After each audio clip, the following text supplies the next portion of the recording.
natin sa ating latest satellite imagery na napakalayo pa sa kalupaan ng tropical storm na si Tino at yung kaulapan na dulot nito ay halos hindi pa tumatama sa anumang bahagi ng ating bansa.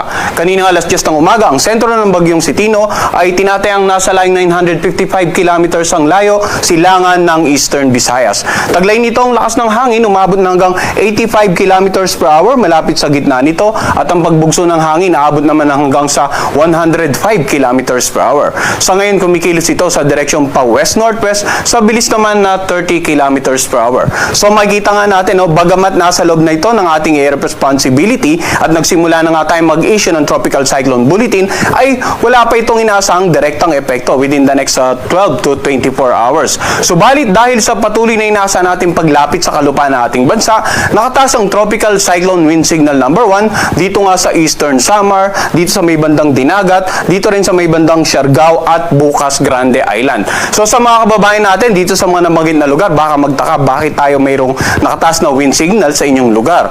Ang wind signal po ay the first time na itinaas sa isang lugar, lalong-lalo na itong tropical cyclone wind signal number 1, ang ibig sabihin po nito ay mayroon pa po tayong lead time or palugit na oras para makapaghanda.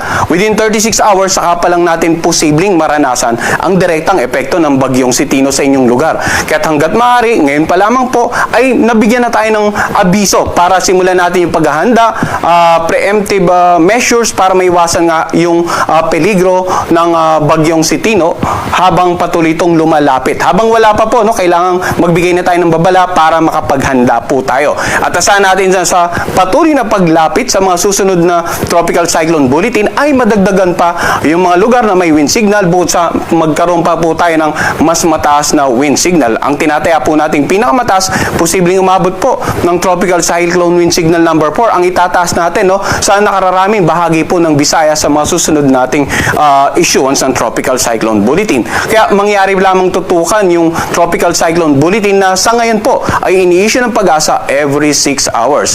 Kapag may wind signal number 1, usually ang lakas ng hangin dyan ay magkakaroon ng minimal to minor damages sa inyong lugar. Kaya hanggat maaga pa ay dapat maging alerto na po tayo, maging aware na po tayo na may paparating na bagyo at sa lugar po natin, bagamat wala pang direktang epekto, sooner or later, pwedeng makaranas na tayo ng mga malalakas na hangin at magkaroon ng mas mataas na wind signal.